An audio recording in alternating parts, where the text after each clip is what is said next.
अस्सलाम वालेकुम एवरीबॉडी, आप लोग प्रोग्राम सुन रहे हैं मूड मैकेनिक। और अभी जो मैं आपको इंफॉर्मेशन देने जा रहा हूं that is very very important. देखिए, दुनिया में जितनी भी कौमों ने तरक्की की है वो इसी वजह से की है कि जब भी कोई नई चीज़ कौमों की ज़िंदगी में आती है तो उसके हवाले से कंट्रोल और उसके मैनेजमेंट के लिए कवानीन बनाए जाते हैं। अगर ऐसा ना किया जाए तो हर कोई इस टेक्नोलॉजी पर, उस नई जिद्दत के ऊपर अपनी इजारादारी कायम करने की कोशिश करता है।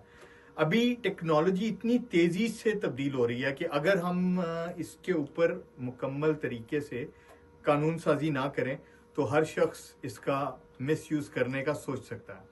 और जब चीज़ें अंडर कंट्रोल होती हैं तो ना सिर्फ कौमें तरक्की करती हैं बल्कि आगे बढ़ने के बेशुमार मौके भी मिलते हैं।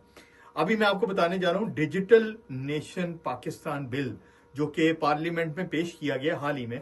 और अगर मैं इस कानून की बात करूं तो ये कानून जो है आने वाले दिनों में पाकिस्तान को तरक्की के नए रास्तों पर गामजन करेगा। उसकी वजह यह है कि दुनिया भर में आप देखें टेक्नोलॉजी कितनी तेजी से आगे बढ़ रही है। अगर हमने अभी इस हवाले से कवानीन नहीं बनाए तो फिर ऐसा ना हो कि कुछ काली भेड़ें इस चेंज होती टेक्नोलॉजी से अपने मकासद हासिल कर लें।